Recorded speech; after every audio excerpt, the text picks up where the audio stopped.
নমস্কার, কেমন আছো সবাই? আশা করি সবাই খুব ভালো আছো। তো রুমা কৃষ্ণেন্দু ব্লগে সবাইকে স্বাগত জানাই। আজকের আবার আমি চলে এসেছি নতুন একটা ব্লগ নিয়ে। যাদের আমার ব্লগ ভালো লাগে তারা অবশ্যই ভিডিওটাতে একটা লাইক দিয়ে চ্যানেলটাকে সাবস্ক্রাইব করে আমার পাশে থাকবেন।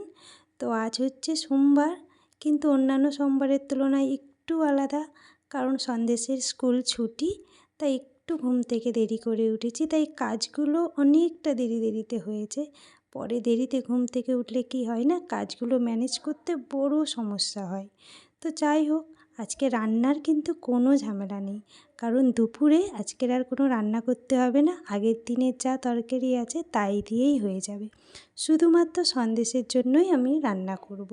তো ভাবলাম যে বিনসের দানাগুলো আছে না, ওগুলো অনেক দিন ধরে চারা করতে দেবো ভাবছি, কিন্তু চারা করার আর সময় পাচ্ছি না।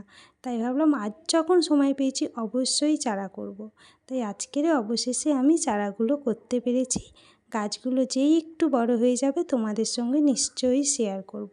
তারপরেই সন্ধে হয়ে গিয়েছে।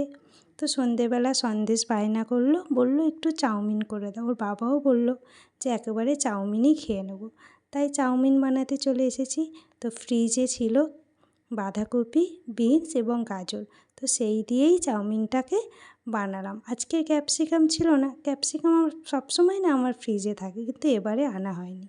তো এখন তোমরা সন্দেশের রিয়াকশানটা শুধু শোনো।